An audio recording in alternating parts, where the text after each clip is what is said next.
I want to welcome everyone to the show. My name is Jody Taves. I am the owner of Explora Creative, and today I'm here with Deidra from the Little Physio, and we're going to be talking about just what it's like to run your own practice in the first year. So, Deidra, I'm going to open this up for you.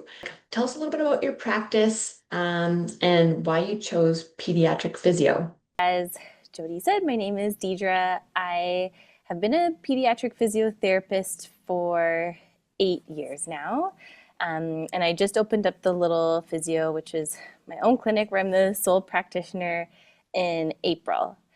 And similar to a lot of people who are working in peds, they choose that route because they love to work with kids. They love to work as in a family-centered approach. And I was no different. And then I also loved kind of the marriage between working in pediatrics and neurology. I really liked neurological rehab when I studied it in school and had placements. And so pediatrics is a really cool field where you get to do both. You can work with kids and you can work with neurological conditions. So that's kind of what's kept my passion in pediatrics. And then, yeah, I had the opportunity to go out on my own and kind of make a practice my own back in April, and here I am now. Okay, so quick follow-up questions. Um, were you working, like, had you niched into pediatric physio prior to opening your own practice? I had, yes. So Okay. my first few years working, I was at a children's treatment center in Brantford. It's called Lansdowne. So that's a publicly serviced or a government-run facility. And I was doing physiotherapy there. And then I wanted to kind of get out and be able to have a bit more freedom and offer services, I guess, a bit more specialized to how I like to treat. And so I sought out private clinics. So I then moved to Blueberry Therapy in Dundas, who offers pediatric care and pelvic floor physiotherapy. So I was there for a few years as well, and I also got to practice in pelvic floor physio, which is a really amazing field too. And I just, I guess there was a few reasons why I then shifted to go out on my own. It was really just a big opportunity for growth for me. I kind of think I needed a little bit of a push to further my career in pediatrics, and opening up your own business really kind of lights the fire and, yeah, gets you out into the community and really spreading the word about what pediatric physiotherapy is, and working a lot harder to grow that part of my career and profession. And I loved the clinic I was at, Blueberry. It's amazing. And my former boss, Kristen, she still supports me, which is so lovely. But Awesome. yeah, it's just an opportunity to do something new. Yeah. Yeah. Okay. So it was really about the professional growth, and being able, like, was it more of like a developing your skill set part of the growth that drew you into owning your own practice? Or was it more of the um like the challenge of running a business piece, or was it a little bit of both? Yeah, I would say it was a little bit of both. Okay. Definitely developing the professional skill set, and really then just honing in on pediatric therapy, and being able to make it my own too. But I definitely have enjoyed the challenge of running my own business too. I mean, it has its ups and downs, Yeah. but it's been mostly exciting. Um, and yeah, just a lot of fun to put my own personal touch on things. Yeah. I was like, and you do have some really interesting personal touches as part of your practice, I believe. Can you just, before I get into the next question, do you want to just like touch on what those personal touches are? You really helped me embrace these parts when you were like, it doesn't all Cool. have to be clinical. It can be, Mm, speak to your audience as a mom. And so that's really, I think, where I focused on, is taking a step back, looking at my life and how would I like to be treated as a mm. parent. And so, like, one thing, I have like a little snack bar here because Yeah. I'm a snacker. And I know sometimes parents will come, families will come with older siblings, and they want to have a snack. Or I have a sibling corner so that if it's a baby, for example, they come with their older siblings. Older siblings can come and play and be entertained, and the parents don't necessarily have to worry too much about that. But then when it actually comes down to the therapy part and my sessions, I always add on 15-minute buffers to my sessions because I know that it's really hard to get out the door sometimes and you're running late or you need to stop and feed in a session or your child has a blowout. Like things Yeah. happen and I really want to be accommodating to that. So those are, I guess, just a few of the examples, yeah, of how I've kind of Oh my tried gosh, to. yeah. Yeah, that seems very, very empathetic. And if you are your own target audience, it sounds like you were like, okay, like you said, how would I want this? Like, what would I want this experience to be like for myself? But Yeah. then you actually took that and you built it into your practice, which is amazing. I mean, who doesn't like snacks, right? Yeah, right. Everyone's happier when they have snacks. Yeah, I'm not gonna lie, I eat them too. Hey, that's okay. Again, Yeah. happy therapist usually means Yeah, better right? treatment anyway, right? Yeah. Oh, that's awesome. Okay. So what would you say has been your biggest challenge in the first year of running your own practice? Definitely, I would say, other than taking the leap and deciding to open my own Mm, practice, I would say is the time management part. You kind of feel like you need to leave your schedule open solely for appointments, and so that you can be as flexible as possible with people booking in. But then the admin side of things starts to really build up, and it's hard to like you feel like yeah you shouldn't block off time in your schedule for going over your charts or your billing or your advertising and whatnot. But really, all yeah. those things are going to help your business too.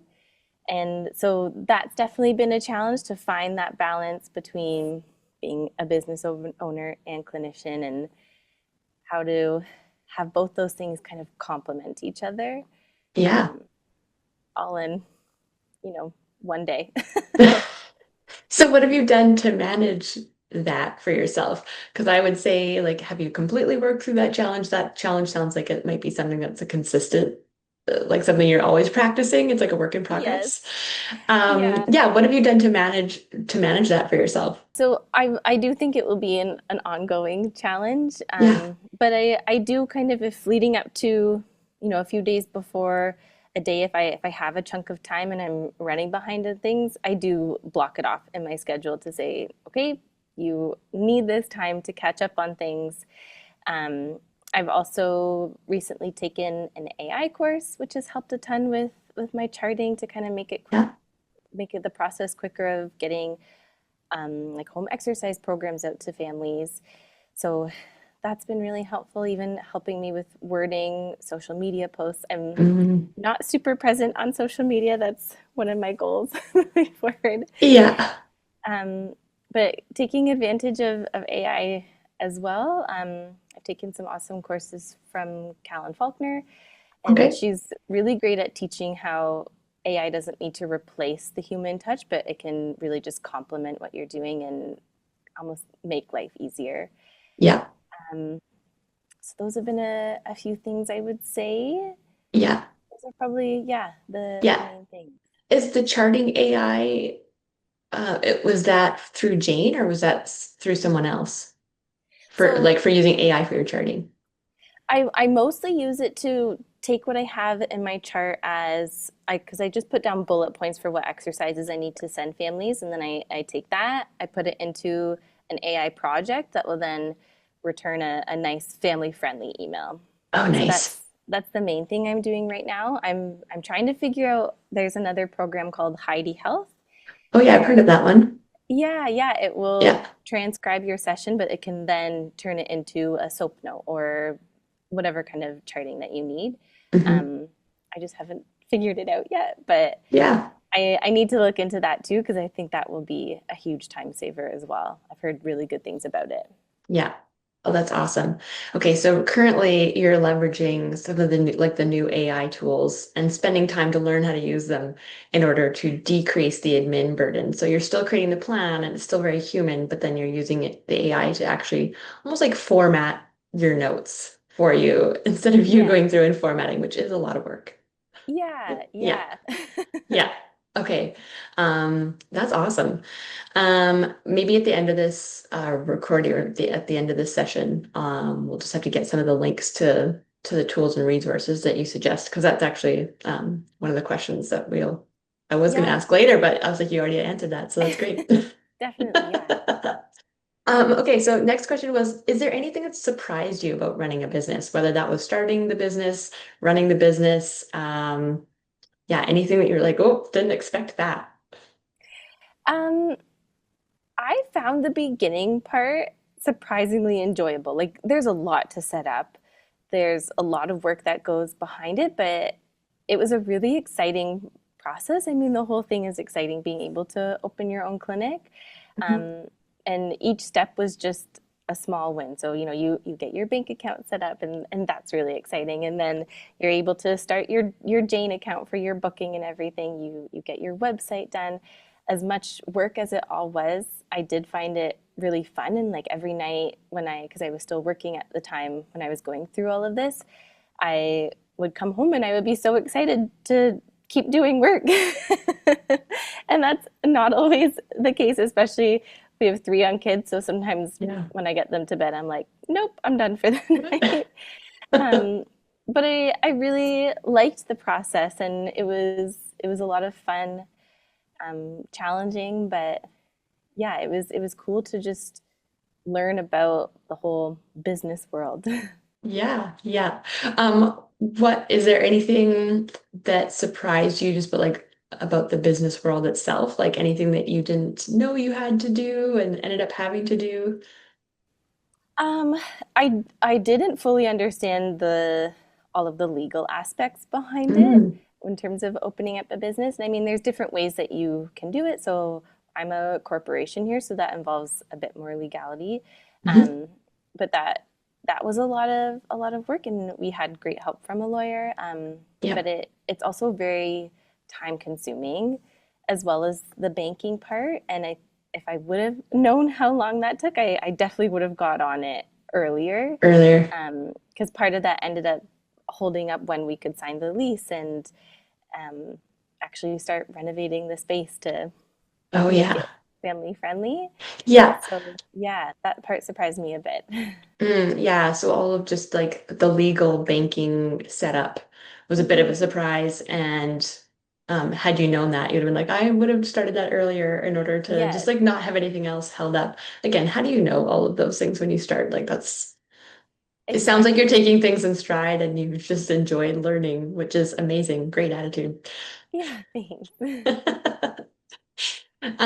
So you kind of touched on this a little bit. So maybe I'll ask a different question. And I think that question is actually like, what have you learned about yourself as you have grown your business? Is there anything that surprised you in terms of just like, oh, Mm. maybe I just didn't know that I was capable of this, or I didn't know, yeah, anything that you learned about you. It definitely, like, deciding to open a business definitely was scary, and that question was always in the back of my mind of, am I actually going to make it? Am I good enough in my job to make it? Yeah.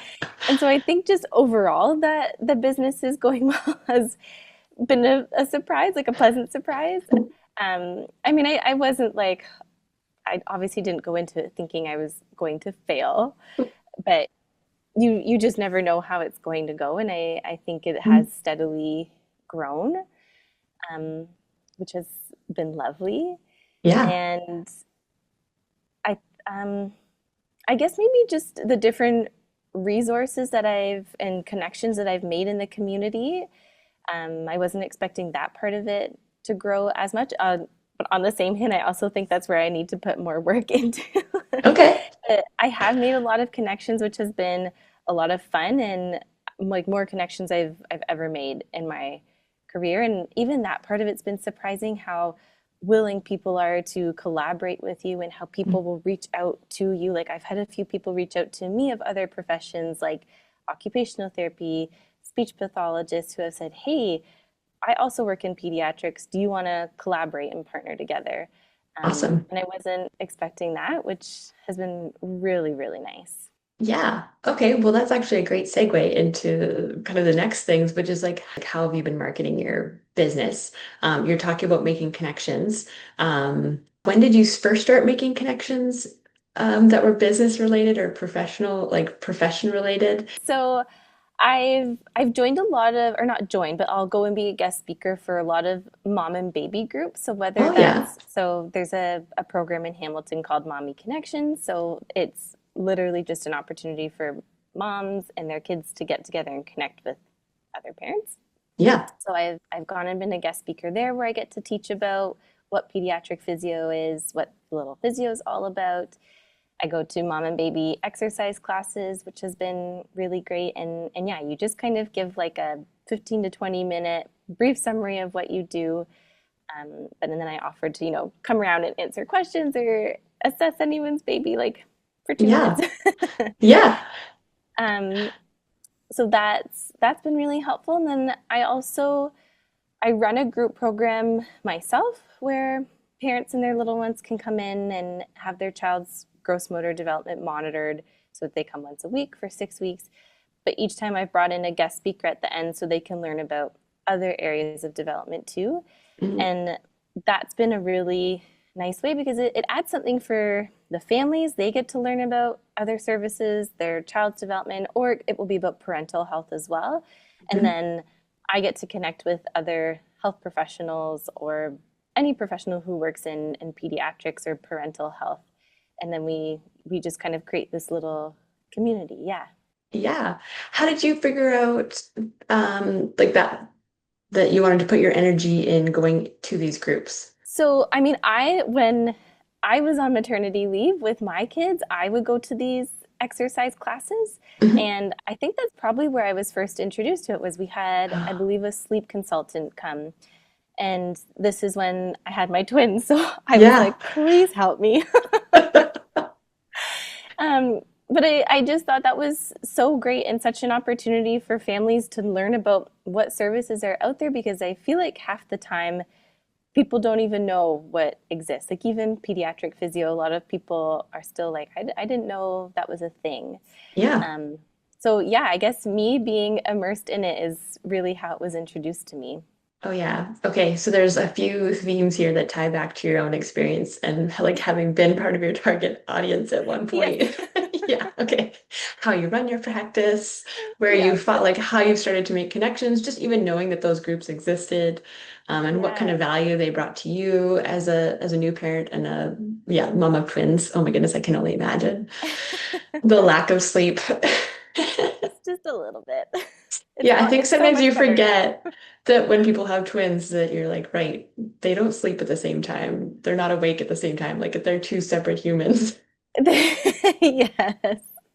It's I all wish hands on deck. I wish it was that they were perfectly in sync, but Yeah. not usually the case. Yeah.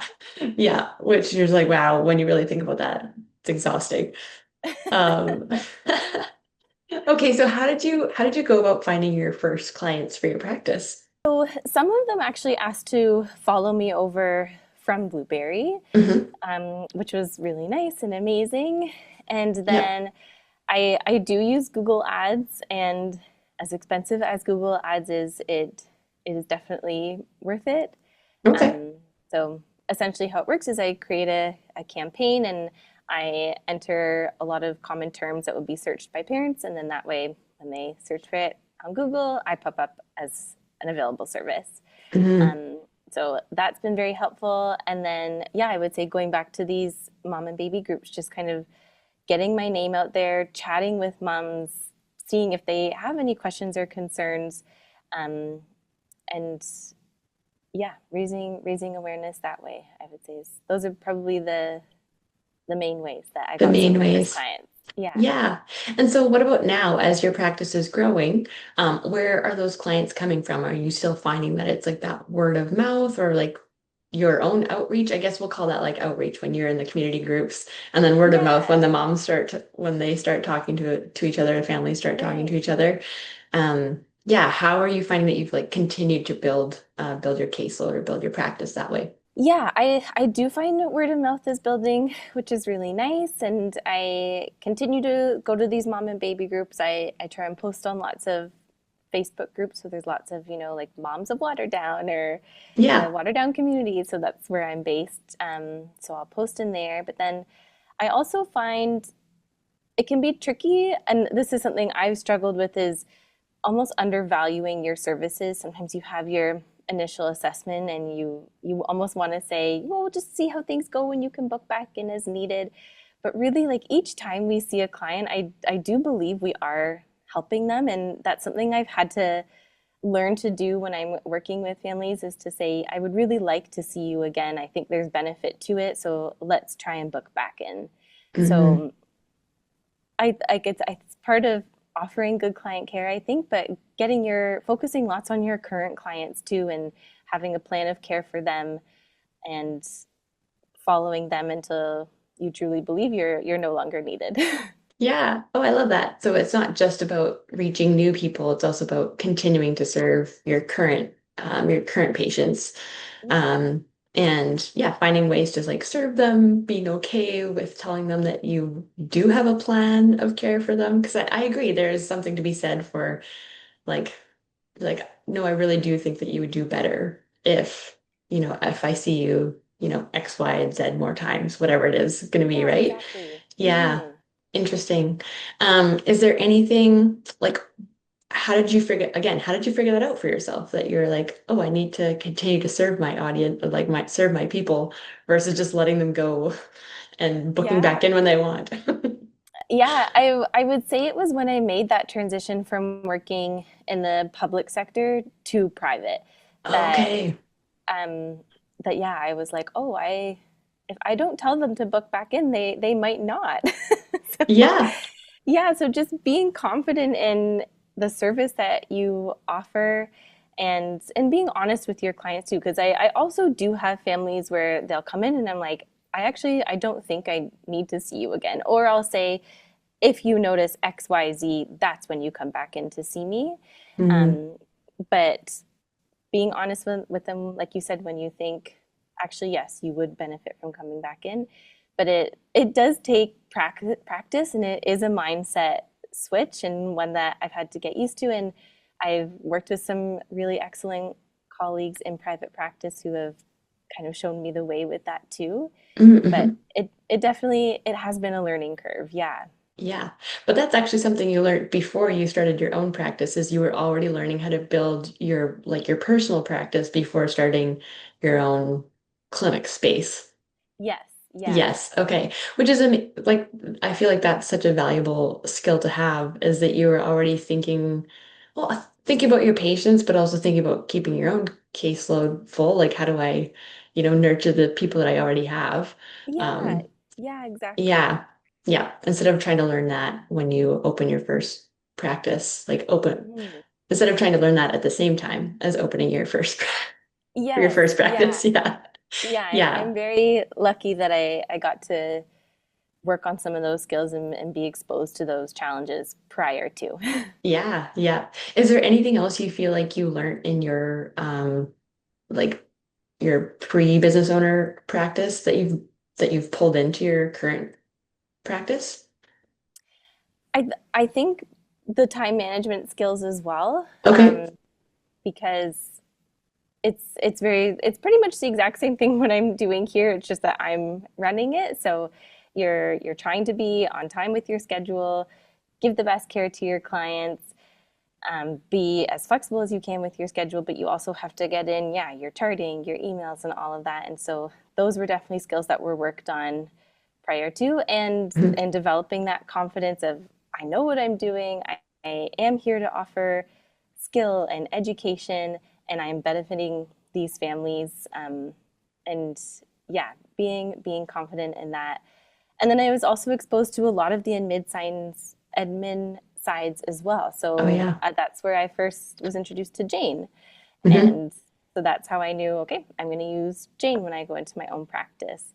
Um, so yeah, it was really helpful to have that experience. Yeah. Were you already paying attention to those things because you were thinking about owning your own practice one day, or was that something that you were more, it was just like, oh, this makes sense for my practice right now, not Yeah. necessarily thinking about like owning your own practice at that point?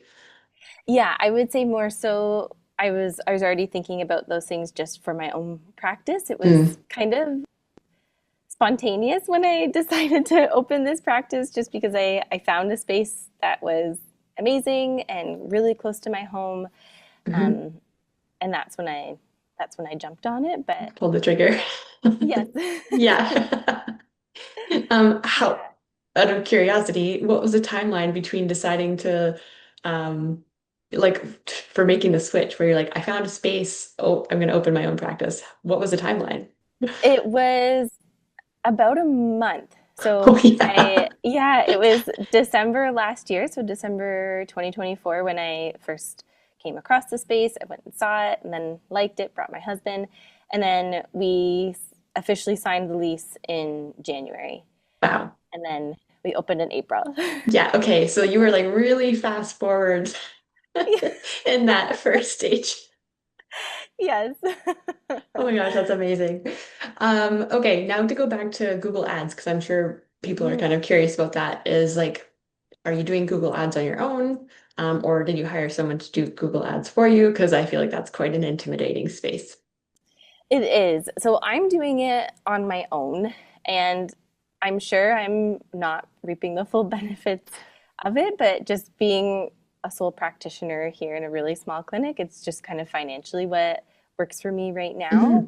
Mhm. It was pretty user friendly though, I found it wasn't too difficult. So I would definitely recommend people trying it, but I also know other business owners who do hire someone to do it for them, and they have a ton of success with that as well. Yeah. But Okay. they're typically a bit larger scale. Yeah. Okay. If you had to pick one marketing tool, like your most effective marketing tool or strategy, what would you say it's been so far? Hmm, that's tough. It it maybe has been Google Ads. Like if I were to run the Okay. numbers, because our intake forms ask people how they found out about us, Yeah. and a lot of people it is through an online ad. Okay. Yeah, That's and then impressive. yeah, it's scary because it is expensive, but then when you Yeah. when you see the return, it's like, okay, this makes sense and I need to keep doing it. Yeah. Yeah.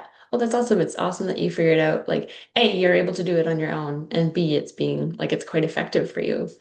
Yeah, and it's really nice because once you get it set up, it's passive. I mean, I Mhm. probably should be going back in and tweaking it a bit, but it runs on its own, right? Yeah. Um, so it's very time efficient, which is nice for me because I have a young family, so my evenings are spent with them. Hmm. Same with my weekends. So it works really well for me right now. Yeah. Yeah. Awesome. Okay. Is there anything that you would do differently? I know you're still like it's still very it's all very new, but is there anything you would go Yeah. back and do differently? Yeah, as I kind of mentioned before about the community aspect, I I would like to become more involved in the Waterdown community. So we're a relatively small town, and I think the benefits to that are twofold. I think you get your name out there, you get the word out, which brings in more clients, but I also just think you create a really nice support network and people to kind of rally behind you. Hmm. I even know like the chiropractor I go to, she's a female business owner as well, and we chat about things, and she has referred a few people to me, and I will refer people to her, Yeah. and so it's nice to have a community that will lift you up to and to be a part of. Yeah. Yeah, so I would like to make that more of a priority in the upcoming months and years. Yeah. Um, how do you think like what's your plan to do that? I'm going off script here, Deidre. Yeah. Deidre, so if you don't have an answer for that, that's okay. No, that's okay. So there's events that are specific to Waterdown. Like there's Yeah. a farmer's market where you can set up a stand. They have a scarecrow walk every fall where you people have to, it's like a scavenger hunt kind of. People Yeah. have to find the scarecrows. Cool. They have community cleanups. So those are a few ways that that I would like to become more involved. Yeah, that Mm, might not necessarily bring me in a ton of clients, but yeah, more so from the support perspective and creating a yeah. community. Yeah, it's actually your way of connecting with the community is like, I know there's events and literally by like participating or showing up, Yeah, you become more connected. Yeah. yeah, exactly. Hmm. Okay. Well, I think we really only have time for one more question. And so Okay. my question is going to be, is there any is there any advice that you didn't follow or any rules that you broke when you started your first practice? I would say the biggest one is that I didn't accept every client who came knocking on my door. So I would have people who would call me and tell me about their concern for their child. And if I felt that someone else would better serve them, I would refer them. Okay. And there's a few reasons I do this. I mean, again, from a mom perspective, it's hard having multiple appointments and being bounced around from professional to professional. Hmm. And so I do want to do what's best for these children and these families. But then also, I find my work becomes stressful when I don't feel like I'm helping a family as much as they need it. So Hmm. I find I'm happier at work when I'm with the clients who I feel I can best serve, and it brings me a lot of joy, and I think it builds respect for you too when someone calls and says, I'd like to give you my service, but you're like, actually, I think you would be better off seeing someone else. I think this is what's best for your child. Yeah. So I guess no one specifically said to me, take every client that comes in your door. But maybe business people, more business oriented people would say that. Um, but yeah, I haven't really followed that rule. Yeah, well, that's awesome. I love that. And my follow-up question was going to be like, yeah, how has that impacted your business? But I believe you've answered that. Is it just like been more fulfilling for you? The work feels less stressful. The people that you can't serve are served better elsewhere, and it creates trust too if you're able to Yeah. say, like, hey, I can't help you. So it's still like a value add for someone when you can connect them somewhere else. Out of curiosity, are you like with the patients that you can't help, have you been referring them directly to other people, or are they on their own to figure out the next step? Right. In some cases, I've directed them to specific people. Hmm. So, for example, there's in Dundas a lactation consultant who's also a physio, so she's a really great feeding support. So, I'll direct Mm. them to her if that's the issue. Sometimes I say, I really think your little one would benefit from osteo, and the parent already sees an osteo who they want to go to. So Oh it's yeah. a little bit of both. I have some specific people who I know are really great in a certain skill set, and then Yeah. yeah, if families have their own professionals lined up that they like, then I'm that works for me too. Awesome. Okay, well, I think that's where we will end it. Um, Okay. I do want to just say thank you for tuning in, and I want to thank Deidra for being the guest on the show and just sharing her experience. That was lovely. We will have some of the links that we talked about. We'll include those in the show notes as well. Thank you so much for having me. You're welcome.